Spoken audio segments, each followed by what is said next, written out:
Good morning. How's it all going, people? Hope you're well. Welcome back to the Football Terrace. It's nice to see you all, bright-eyed, bushy-tailed. Well, not my viewers in Australia and Malaysia and New Zealand. It's nighttime for you. So listen, I hope you got your slippers on, got your cup of tea in hand. We're here to talk for the next hour or so. The Ole situation rolls on today. More media outlets reporting fallout and problems. We're here to discuss that. We're here to give you, that's you, a voice. You've got that voice. We're giving you that voice. That's us. It's how much we love you. Giving you that voice. We're giving you that ability to speak. But before we do that, hit the like button, please. That's really important to us as a platform. That like button gets hit right now. That's really, really important. Really, really important. We want to take your questions today. Members and super chats always take precedent. So ensure that's done as well, please. Get your super chats in. Get your points in as well. Good morning, David. Good morning to you, my friend. Hope you are well. These men want their pudding before dinner. No patience. I hear that, David. We'll delve into that. I want your views. I want your opinions. Special one here says, okay, I'm not going to read that comment out because it's just really rude. Really, really, really, really, really, really rude. Don't need any of that. We don't need any of that. Sack the board is what we're being told. Yes, you can't sack the board because the board own the club. United fans can force change, but we don't have the minerals for it, mate. We don't have their minerals to do these things. We do not. Ole to be sacked. That's the notion this morning. That is the notion this morning. Ole to be sacked. Mauricio Pochettino draws close. More stories about this morning. Bruno Fernandes rages. Bruno Fernandes embarrassed at Ole's tactics. It's mad, isn't it, how none of these players were embarrassed or raged at Ole's tactics before these last couple of games or before this abysmal transfer window. That's all I'm going to say on this matter. I had a great conversation last night with Culture Cams. It got me thinking about a lot of things to do with Man United, and I'm sure over the coming days that'll all kind of transpire. But the one thing that stands out to me more than anything when I think about Man United at the moment, the Ole situation, the stench of LVG and Jose is in the air. Unsettling the squad by speaking to a new manager. Failed to land the current manager's transfer targets. Leaked derogatory stories that match fan narrative. And essentially convince all fans that the problem, the major problem, is the manager. And of course, the running of the club and the culture of the club and the processes within the club, they're fine. Let's not worry about them. It's something that me and Culture Cams got speaking to towards the end last night. It's been honestly in my mind all night. I've been really thinking about it deeply. The signings and sort of the Ole out crew are very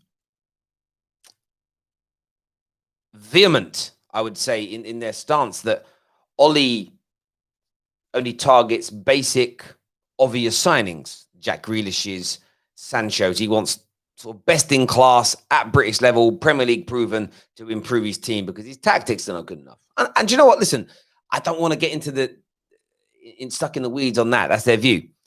And this summer's transfer activity, I never thought about this whole time. And I think that's a fair point, maybe. It's something that we had one of the callers phone up and say that the Teller signing doesn't match the AWB signing because now you've got an imbalance in terms of what one winger is good at, fullback's good at versus the other. So are these summer signings even Ole signings? If they're not, and they're Woodward signings, we're doing again to a manager what we did before, which is why I stand by what I've been saying for the last few days. I'm not even bothered anymore about the tactics of Ole. I'm not even bothered anymore about how he sounds in a press conference. I'm not even bothered about any of that because they're just going to do this to another manager. They're just going to do it to somebody else. And the only thing I really disagree with that we spoke about last night with Culture Cams is I don't think any manager is going to come in and do so well that the board suddenly change their minds and change their direction. We get cold feet. And I wouldn't even be surprised if this is just the method and the madness of the Glazers. Because every time this happens, and we hire a new manager, I swear there's a skyrocket in the share price. And they make money out of that. It's all of the whole thing's about money making. And we see it at the moment. The PR machine rolls on. Ed Woodward's PR machine rolls on. And Ollie is public enemy number one. There's no doubt about it. There's some super chats here. The first one says, why are United trying to silence you? Disgraceful. I'm not sure who's put the complaints in about our videos. I don't know whether it is Man United. I don't know whether it's whoever it is. But we've appealed it last night. But what we do after every stream is we download the video anyway. And then I re-upload it instantly. So if anything gets taken down, I republish again straight away. But yeah, it just is what it is, and there's nothing I can do to stop that. We have another super chat here. Remember, get your super chats in. It says United only trying to silence Terry because he's talking the truth, and it struck a chord. Look, maybe this is my view again. Like, I think we're all stuck in the weeds debating Ole, debating Bruno, debating, is Martial good enough? Is Rashford good enough? Maguire, get him out, never going to be good. And I think these are all fair debates. But for me, when there's a glaring problem, which is the Glazers and Woodward, who have been destroying this club for 15 years, and Woodward's part has really taken hold in the last 7 or 8, to focus on it, whether a defender is good enough or not, whether a manager is good enough or not, I think it's too peninsular. I think it's too small. I think that we need to look beyond that, because we're going to be here again in a few months under Poch, and I'm never going to change my mind on that. But make sure you check out yesterday's video. Culture Cam, absolute wonderful guy to talk to. We disagree on a lot, but we also agreed on quite a lot. And it was really nice having that conversation. Hashtag no echo chambers. Gregory here says Fergie used to pickpocket the best in class from the Premier League on a regular basis. Idiotic train of thought to smack Ollie with. It's a fair point. It's a fair point. Listen, and as I say, people that don't like Ollie don't like Ollie. You're never going to change their minds on that. So I wouldn't bother. My view is simply this. You know, he said something else last night, Coach Cams, which is a really good point. And at the time he said it, I thought it's hard to argue with. If Ollie was doing such a good job, why 2 or 3 defeats into a bad start of the season? Are they looking to get him out? Are they looking to move him on? It stumbled me a bit. I'm sitting there thinking, this is a good point. And I was sitting there last night just thinking about it. And I'm like, you know what, though? It's because there's no plan. It's because they get bored.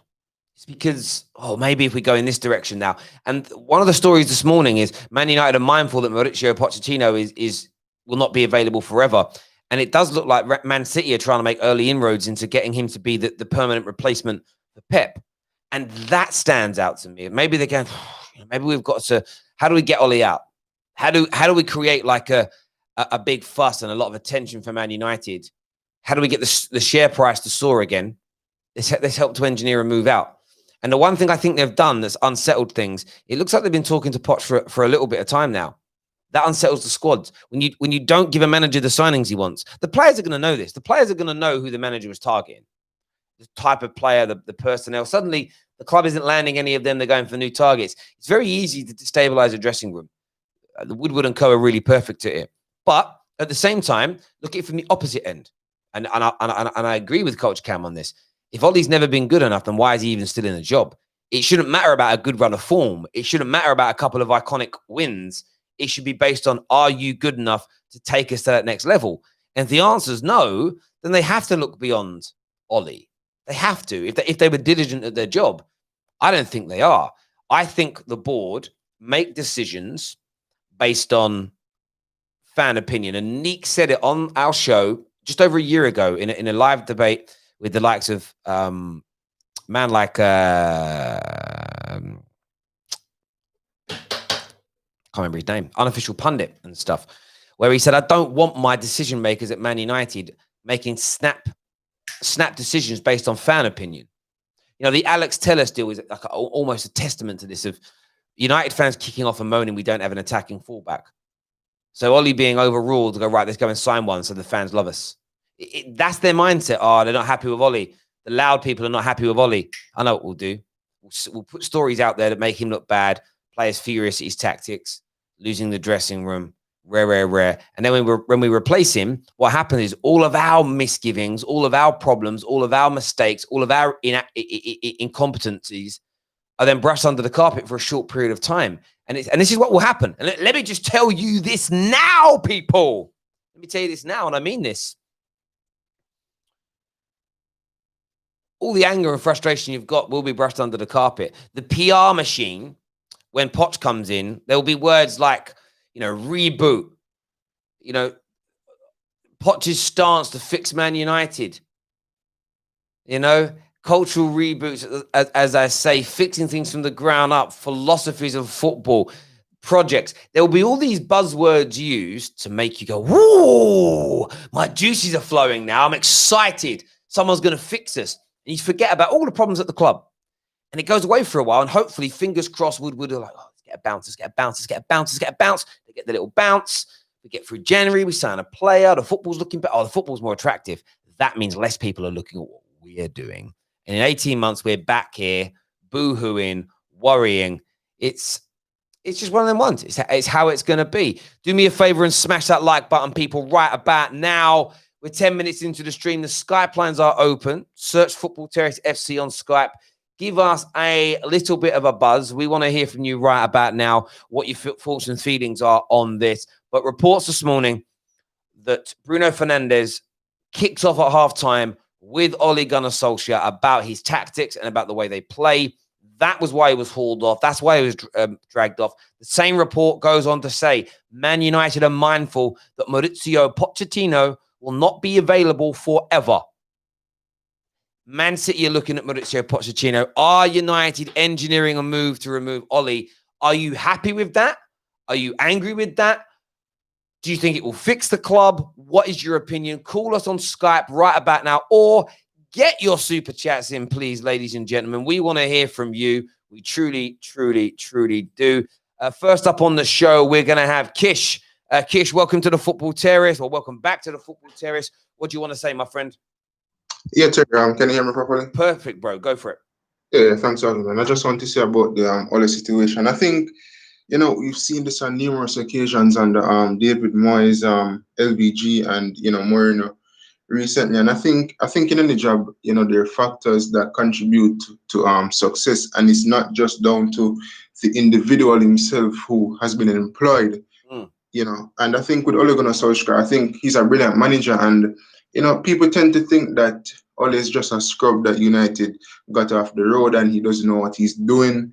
I'm sure Ole got all of his, UEFA coaching badges, etc. And the thing is, with management, you will have the skill set to do the job, but you need the people around you to, give them the knowledge. And when it comes on to footballers, your Paul Pogba, your Marcus Rashford, these are the players that Ole have to implement the information for them to carry out. And I'm not saying that Paul Pogba or Marcus Rashford or some of these players are not good enough, but we have a few players in that squad that's not good enough. And, in any business, from top to bottom, everything needs to be clicking as one. The boss needs to be clicking with the manager who's below him, then the manager needs to be clicking with the staff that's below him in terms of controlling everything. And that's what makes a healthy environment. And I think with Manchester United, that's one of the main problems from top to bottom. Things are just not clicking, and then it creates an environment with players that can mess up the dressing room. And, these players nowadays are not players like one time that, will play for the club. They will just down tool until they get rid of this manager, because, at the end of the day, it all comes down to the manager. And, if they move on Ole Gunnar Solskjaer and they move on to Mauricio Pochettino, I mean, if they're not giving only an investment, Mourinho and LVG and David Moyes, then how is Mauricio Pochettino going to change anything? I just think it comes down to the fans, and just going to be stuck in this situation forever. You know what, Kish? I think you pull a lot on my trains of thought there. Like I've said before, I'll support the new manager coming in. I'll hope and I'll pray and I'll beg that they do a good job, and I want that, of course. But I agree with you. Manchester United will end up doing the same thing to that manager. But I suppose this is what I've been saying for a few weeks now. I have to look at my own expectations. I don't think we're ever going to be Premier League champions or champions of Europe again, or good at a consistent level with the Glazers and Woodward running us. I don't believe that. So I suppose my train of thought is this now. Give me Nagelsmann or Poch. At least the football will be a little bit more attractive for a period of time. At least that'll give us a little bit more hope. But I won't allow myself. When Poch comes in, let's just say it's Poch, and they talk about cultural reboots. They talk about his project, his philosophy, how he's bring. There'll be news articles straight away saying, "Oh, the players are in love with his training methods." He's gotten to know Pogba really quickly, and they're falling in love with one another. Bruno and Poch are almost best friends. Rashford's about to have a baby. I don't know if he is or not. I'm making this up. Rashford's about to have a baby, and he's going to ask Poch and one of the coaches to be the godfathers. You will get all these positive stories come out that will make Man United fans go, see, it was Ole. Oh, it was Ole. Oh, we're back. We're back because I've done it. And then what happens is in 18 months when the Glazers get bored, or they want to make the share price skyrocket again, or we go through. And by the way, another thing I'd say about Ole having that really good form and then hitting a little bad patch, right? This is also about Man United fans having a bit more patience, all of us, because all teams go through bad patches. You could be brilliant for 10 games and have 2 or 3 matches where you look awful. I remember it happening to Fergie, right? This will happen to Poch. And what will happen is all the people right now that are Poching Ole out, roles reverse. So, and all the people that will be, I had a United fan message me again, I will not back any manager coming in over Ole. It's a disgrace. Well, it's likely that kind of person will become a Poch out merchant. And every time something goes wrong for Poch, it'll be that. I mean, if Poch's top 6 record doesn't improve for us, you suddenly slowly start to see people go at him in the same way that they've gone at Ole. There'll be a percentage of United fans that will do that. And then when it starts going wrong, that thread gets pulled on. The media will then do its bit. And then at any point, if Woodward and the board feel like they're becoming the targets again, they'll throw him under the bus. The only way it remains great is if a manager keeps us at the very top the whole time he's there. I don't think we've got the environment to do that. So it becomes a vicious cycle and a poison chalice, in my view, mate. But Kish, thank you very much for coming back on the show, as always. Next up, we've got Monstar back on the show. Monstar, what are you saying, bruv? Can you hear me, Terry? Perfect, bro. Go for it. I think the issue is, I think it's the issue is obviously the Man United board, isn't it? And I feel like even if you get him Poch, he might be destined for failure as well. What makes you think that? But I agree with you. What makes you think that? Because at the end of the day, as we all know, the issue is not the managers. It's at the end of the day, it's the board. If it couldn't work with Moyes, it couldn't work with Van Gaal, couldn't work with Mourinho, couldn't work with Ole. Obvious, and Mourinho, Van Gaal, those are world-class managers. Those are the top of the top of the top type managers. If it doesn't work with them, it shows you sometimes it might not be the manager's fault. It's obviously the board's fault. I see what they're trying to do while bringing in Poch. They're probably looking at it as, okay, we're bringing in Poch. Poch at Tottenham in his last season didn't really have much funding, and he carried them to the Champions League final. Maybe, if we bring him in and we're not going to give him that much funding, he can still take us somewhere. That's how I think they're looking at it. Yeah. And I just think that's just, a recipe for a disaster all over again. And, and also like you said, there's a report saying that he might end up going to Man City as well, which I'm not surprised because I know Guardiola, this is probably his last season. So yeah. Mate, it's true. And look, we know one thing about Ed Woodward. He's wanted Poch for a long time. And one thing I'd say is this: there are 2 managers right now in world football that are arguably number 1 and 2. Or they're certainly up there in Klopp and Pep. Yeah. Neither of those men will ever and can ever manage Manchester United. So, and they're both still quite young to an extent. So that's 2 of the world's best that we can never have. Man United are going to look at it along the lines of, well, we need to try our best to stop potentially one of the world's best managers in Poch. And Poch's next job will tell us whether or not he's at elite level. Because Poch's next job will be, in my opinion, at a club that will have the resources and ability to win leagues. Now, interestingly, there is a train of thought that if you look at what Man United have spent in the post-Fergie era, we spent a lot more than clubs that have won league titles, which is true. But this is where it comes down to. It's not about the money that's being spent. Man United, by the way, Ole has spent a lot of money. But you look at this summer as an example. If you listen to the Ole out stands before this summer, they would tell you Ole only goes, and Culture Cans pulled on it last night, and I don't disagree with the opinion. I think the opinion is full of logic. Ole will go for sort of, generally speaking, British-type players with a certain sort of work rate and tenacity and type of individual that he wants to bring in. But that opinion doesn't marry up with what we've bought in this summer. So it means one of 2 things. Either they're wrong about Ole's targets and he's not Brexit FC that prefers the sort of easy picks, the Sanchos or the Brunos or the Jack Grealishes, which are obvious signings. Or they are right and the board have come in and stepped in over him. And this would be my problem again. Whether it's tactical, whether it's arrogance, whatever it may be, as soon as they do that, the Poch, if they start bringing in players that Poch doesn't want, it doesn't matter about how much money's being spent. You know, it just simply doesn't. If they do to Poch what they have done to previous managers, and history says they will, it will still fall apart. You know, if you gave Pochettino £500 million over three separate summers, I think he could turn us into a team that could challenge for a Premier League title. My problem is, I don't think the board are ever going to give him that long. As soon as we hit a bad run of form, as soon as they want to make the share price skyrocket, as soon as Woodward and his arrogance takes over and he disagrees with Poch around a couple of signings that are needed, or if we go through a little bit of a downturn period and the fans are moaning about we don't have a Trent type player, or we don't have a Kai Havertz type player, I feel like Woodward is the kind of guy that then just goes out and says, no, Poch, I'm going to go and sign one of these dudes because the fans want them. And it shouldn't be about what the I know we as the fans want to be taken seriously. However, you've got to let a manager get who he wants. And for me, if you don't do that and you're always overruling, you create this. And that was always my issue with Roman at your place. Early doors, he would give all these managers, especially the successful ones, what they wanted. And then there'd always come this weird point where you were still brilliant, but he started overruling who they were going to buy and he put in who he would want. And I think Fernando Torres was one of those guys. Yeah, and it would unravel everything. And I'd sit back as a United fan being happy about it, but I'd be like, why did he do that with the Shevchenko thing with Joe? Like, there was no need to do that. Just let Jose have who he wants and keep the success train moving. But sometimes you have owners and board members, their wants, their sort of narcissism takes over. And I don't know quite what it is at Man United, but what we do know historically, as you've said, we've thrown every single manager under the bus. The same process is followed. And this is what I want to say to Man United fans. If Poch comes in, I'm backing him like you are. But trust me, in 18 months, we're back here. Terry, I want to ask, why do people have a problem with buying English talent? Like, what is the issue there? Like, fair enough. Yeah, Harry Maguire has so far had a bad second season, even though we're at the beginning of the season, so he could end up picking up again. In his first season, he has improved Man United's defense exponentially, innit?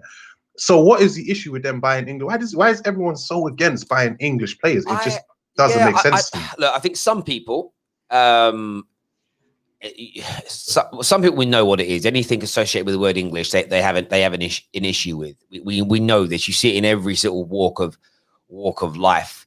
There are others that pull on this. It's obvious. They're easy signings. We want something a little bit more nuanced, which I don't understand why. Like, signing Sancho might be obvious, but he's brilliant, so let's just get it done. It's not something that would trigger or bother me in any way, shape, or form. I'm not too sure what it is, mate. I'm not. Some people I don't think really have an issue at all. I think some people just are creating issues out of nothing. Does that make sense? Like, you ask them to explain why they think what they feel, and they sound like, remember that famous clip of Stormzy muttering and stuttering? That's what they sound like, because it doesn't make any logical sense. What do you mean they're obvious signings, or he only wants? That's that notion. He only goes for like stereotypical British signings. I'm like, bro, we didn't sign one Brit this last 7 signings of the club. So if you look at it this way, Ole has signed 4 players last. We signed last AWB, Dan James, Maguire. Did we sign anyone else last summer? I don't think so. So those 3 were all British, yes. But then since then, Igalo not British, Bruno not British, Tellus not British, Van der Beek not British. Like, loads of the players we've signed are not British. Do you get what I mean? They're all been last 7, 8 signings have not been British. So I don't get this notion of where it comes from, but so be it. However, I do get a feeling that these signings are not Ole's. It just stinks they're not. And the release. This is what's interesting as well today. So there's a report that was released that I quote tweeted, and I quote tweeted it because I was interested in how this was presented, and it basically stated that Cavani today said it was his conversation with Ole that drew him in. Now this is going this kind of PR is difficult for the Ole out brigade, because they'll act like no one wants to play for Ole. Why would you want to play for him? But Cavani said that his conversation with Ole is important. Now, they will tell you, it's PR spin, mate. PR spin to make Ole look good. Okay, well, then that's been released by the club. So they want you to make you think it's Ole's signing. But if it isn't Ole's signing, you're saying it's not Ole's signing and it's not true. That tells you that the club made the signing over Ole's head. And how can you endorse that? But this is what happens. People endorse it because they don't want that particular manager in. And like I was saying yesterday, I want to protect the position of Man United manager. Forget who's in it. I said this. I'm like this in life in general. I don't get like. I think everybody deserves free speech within the confounds of what that means. I don't care who the person is; they deserve it. Because if you start removing it for one person with a particular belief pattern, it's a slippery slope. Do you get where I'm coming from? And Man United have gone down this slippery slope with our managers, where fans are happy to side with the devil, they're happy to side with the wolf, and say, "I don't mind us undermining the managerial position if it's a manager that I don't like, if it's a manager that I don't want in." The problem is that behavior will then manifest itself into a manager that you do like. So you've got to look at it this way: if Cavani's lying, or they're spinning it that it was Ole's Paul that brought Cavani to the club and it's PR spin, that means it's not Ole's signing. If it is Ole's signing and he did convince him to stay, your notion as an Ole outer that he has no pull and nobody respects him is smashed to bits. Either way, we've got a problem. Either way, we've got a major problem. And this is the point. That's why I don't focus on the manager, because that problem is the owners.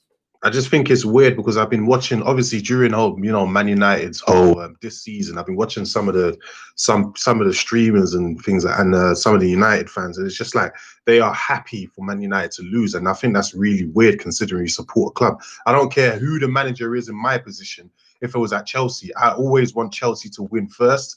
I don't care who the manager is. And it just feels like some people, when Man United score or Man United win, they're not happy. They just want, by any means necessary, even if the manager loses, they want that manager out. They would rather the manager lose so they can get the team lose so they can get the manager out. Sorry. Mate, 110%. I find it a very strange notion. They care more about being right than anybody else. And like I say, if these signings are Ole's, then why are you not congratulating him for bringing in some really, really good players? They want to play it down and say, they want to say things like, "Oh well, they didn't really want to join, or we're paying loads of money." Then okay, then why the board sanctioning that? Whatever way you go, it comes back to one group of people. It's the board and Woodward. Look, no matter what you think of Ole, he's incompetent, he isn't qualified. Yeah, okay, but who gave him the job? Who's kept him in power? Why have they spent all this money on a manager that they know isn't good enough?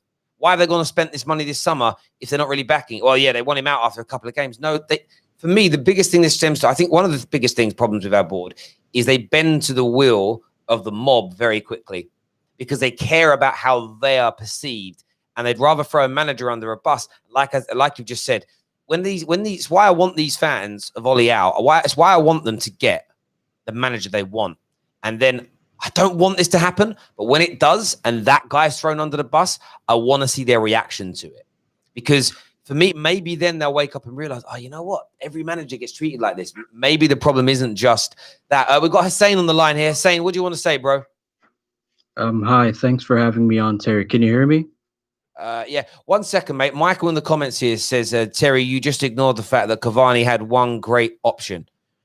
I'm not ignoring it. Listen, you're not understanding me. I'm not saying it was an Ole signing or not. I'm not. That isn't the point I'm making here. The point I'm making is the media have said today that it was his conversation with Ole that swayed him towards signing for us. That means one of two things. Man United have lied by making Cavani say this. It's PR spin, right? And if they did, and if it wasn't anything to do with Ole, it means it's not an Ole signing. If it's a truth, then it means he signed for Man United because of Ole. Either way, we have a problem, don't we? Either way, we have a problem. If the signing's bad, it's either Ole's picked a bad player, which is crazy, or the board have picked a bad player over Ole's head. Either way, we have a problem. That's what I'm saying. Because everybody says Ole doesn't pick right. He signs bad. He doesn't know what he's doing. Well, either way, it can't be right, can it? Hussein, you're on the line with us, mate. What do you want to say?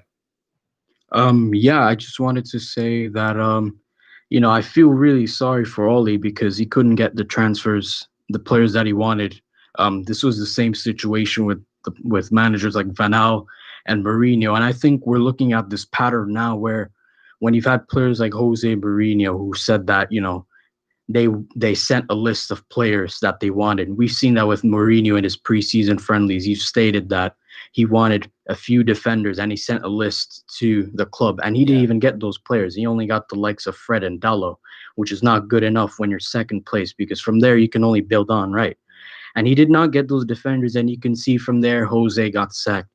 And then we see that Ole was a bit demanding as well in the end of the season, saying that he needs some reinforcements, and he didn't get anyone that he wanted. It's mostly Jadon Sancho, and I think it's like you said. I do think the Cavani and Telles signings. Telles is a good signing, Cavani as well, but these are 100% panic buys. And well, but for Telles, I just find it surprising that they took so long to get him when they ended up paying only 15 million for him. But yeah, we can see this pattern where you have managers that are demanding these players, and all of a sudden they're not really getting that support from the board. And this is what I'm really skeptical about with Pochettino, because with a manager like Pochettino, we saw that he didn't spend any money in one of his transfer windows with Tottenham. And even though he is a good manager, of course, there's nothing wrong with wanting him in the club because he's a great tactician and plays great attacking football. But I think this just says, a Glazer and Woodward, just a Glazer and Woodward signing, because you have someone who has, from a record, not really criticized his own team's board. And you have someone who's fine with not signing players, and someone who's even stated that winning trophies only builds your ego. So I'm just looking at this here and thinking to myself, are Manchester United even a serious club anymore? Well, we're To not. sign Yeah. to sign someone that's mentioned those kind of statements, because Manchester United, I've grown up seeing them win trophies year in, year out, and to just go from, who a great manager, yes, but like I said, he, that winning mentality of Pochettino's, it's just not right for the club, because we've seen this bottle job tendencies that he kind of has in the middle of his season. So while he is a great tactician, this just says, this is just what the Glazers and Woodward want. Someone who doesn't really have that aspiration to kind of go far and win trophies. Yeah, basically. I hear that, mate. And listen, I think, Poch was saying what he said, I think, to try and relieve some of the pressure away from his squad. And I respect that. Like, I genuinely respect that, what he did, etc. I don't think he believed that. I think he just said it because he didn't have a squad with the depth to be able to compete at all levels. And they took a calculated risk at Tottenham. They went for the bigger titles, and they just fell short. If they would have thrown a few more eggs into the basket of winning, League Cups and League Cups and FA Cups, they may have picked one up. I am intrigued to see Poch at a bigger club with a bigger squad who will spend a bit more money and allow him to build something. The problem is at Man United is I don't think we'll go beyond 18 months before we start pulling rugs from underneath people's feet and it will all fall down, because we've seen that time and time again. A few people in the comments are asking about why is it bad that they're saying Ole is the big reason that Cavani came in. Well, the reason it's bad is because the club are telling you it's a Cavani signing. Cavani is an Ole signing. So if Cavani flops as an example, it'll be Ole that gets it in the neck. The problem for the Ole out brigade is they don't feel that Ole goes for these kind of shocking, non-obvious, sort of non-British style signings. They don't believe that he is the guy that does those kind of things. So it's a smack in the face. So if it is Ole, then it blows their theory into pieces. But for me, it isn't Ole. This stinks of a Woodward signing. But already Woodward and co are selling it into the media that it's all about Solskjaer. That way, if this guy spends half the season injured, barely scores a goal, it'll be another reason to go after Ole. Now, if it turns out to be an excellent signing, great. That's put Ole into that position. But it's a calculated risk at the moment with all this negativity coming out that the board are taking, in my view. But either way, it either blows the Ole out theory into smithereens, or it isn't an Ole signing, which a lot of them don't believe it is. And if it isn't an Ole signing, like the Ole out brigade don't believe it is, that in itself can't make you feel good. That's why I'm saying it's negative. If you're an Ole outer, the news about Cavani this morning is the worst thing in the world for Manchester United for you. It has to be. It just simply has to be. We've added another caller to the line. What do you want to say, bro? Yeah, I just want to say that I'm Ole, and I honestly think that we have improved under him. We've seen the foundations. We've actually got better defenders now than we once had. I mean, we were relying with the likes of Phil Jones, Smalling, and Young before Ole. We've also brought in younger players. That's the first time since until Jose. We've also like you just see total. You see the foundations better. It's a lot better in terms of um I mean we tried like short term plans, but this is a lot better in terms of a long term plan. And fans just had to wait because I mean the likes of we only need in terms of a first team. There's only two spots that really need to be filled. Is a centre back and the centre and the defensive midfielder. And the bench needs to be improved.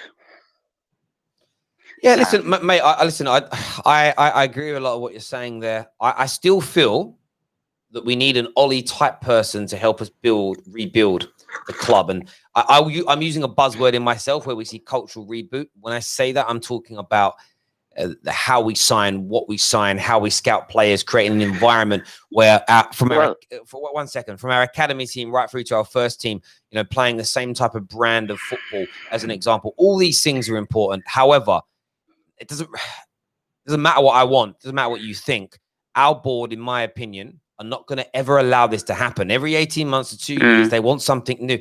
You know, it's like, you know, it's you know, then it becomes a little bit like the Emperor's New Clothes. You know, I just think that we're never going to get past that. And that's why, after everything I've said this morning and everything I'm saying every day, you know, about the Cavani thing, is it an Ole signing? Is it a Woodward signing? Rare. It's almost arbitrary to even have the conversation, if I'm being honest, because it doesn't matter. We will be back here again in 18 months, 2 years with another manager talking about the same issues. We really will. Yeah, why won't the board just let the contract run out instead of having to pay him through? I don't know the answer because I'm not on the board. But my view is they look at everything as a money making and a PR opportunity. And right now, if you sack Ole today, or if you don't sack him straight away, you create an unstable environment. And what starts to happen is the share price starts to fluctuate. It drops a little bit. People go, "Oh, what's going on?" It starts to drop a little bit, but you make it very clear that Ole is almost on the way out. So then then investors from around the world go, "Oh, look, share price has dropped by X%. There's an opportunity here to make money because we know that Man United are looking at a new manager very soon." You sack Ole, you bring in Poch. These people have already invested their money. Bang, there's a huge surge in the share price. People make lots and lots of money. Lots of good press for the club. And then Man United get to do another 12 months of positive PR spinning about rebuilds and reboots and philosophies. And like I said earlier, how much everybody loves the manager. And suddenly everyone's like, "Oh, this is great. This is beautiful. This is wonderful." They make loads of money out of things. They attract new sponsors. They get whatever it is they do. They make loads of money. And then it's like, right, we've got to create that same buzz again. Do you get what I mean? It's like a soap opera. It's like EastEnders. What you start seeing now in EastEnders as you get into like October time is you start to see the beginnings of the stories that are going to make the Christmas headlines, you know, and that's what Man United do. It's like they get to a certain point and it's almost like they go, right, how do we now start to create the headlines that are going to drive the blockbuster news for the club? And I don't think Man United care whether the news is positive or negative. They don't. I don't think they care whether it's winning a league or sacking a manager. Anything that creates a buzz that keeps their name in the media is what they're going to do. That is the key driver there. We've got a super chat to do here from Maria Williams, who says, "Different manager, same issues. Your board will ruin Poch. He is a media darling and will get the board some browning points until it goes wrong." And you're right. And it will go wrong because all managers go through bad patches, and Man United board have no stomach to stick by a manager when they go for a bad patch. We've seen this on so many occasions before, and we will see it again. There's no doubt about that at all in my mind. None. Absolutely no doubt. Gent, thank you all very much for coming on the show and having your say this morning. Anyone else who wants to phone the show, Skype lines are still open. Terry, you missed my super chat. Did I miss your super chat? I'm very, very sorry, sir. I do apologize. I didn't see it. I'm very sorry. I'm very, very sorry indeed. I always try my best to make sure I see somebody's super chat, and I must have missed yours. I'm very sorry. Share price is the most vital club value. Sorry. is most vital for club value, which can be used for stuff like huge commercial deals and enormous insurance policies that they can borrow against. Absolutely. And I'm not too au fait with that area of finance. But if you look at the share price of Manchester United, it's even when it dips, it doesn't, it peaks and it dips a bit, and then it just continually grows and gets bigger and better over a course of time. And I think that is something which stands out, massively. There's no doubt about that whatsoever. There really, really isn't. It's as simple and it's as straightforward as that for me. It really is. Ole isn't getting sacks any more than Klopp is. Ole actually has an excuse that Klopp's excuse is their abysmal performance. Okay, I don't really get the comment. Try to rewrite that and make it make sense for me. Terry, how many games has Ole got to save his job? Personally, I think it's about 5. I think he's got 4 or 5 games to save his job. Otherwise, he's out of here. It's as simple and it's as straightforward as that for me. He's got 4 or 5 games to save his job, and that's it. That's it. Do me a big favor, everyone. Please smash that like button for us this morning. But thank you very much for tuning in. Until next time, take care of yourselves. Goodbye. God bless. And we'll see you all soon.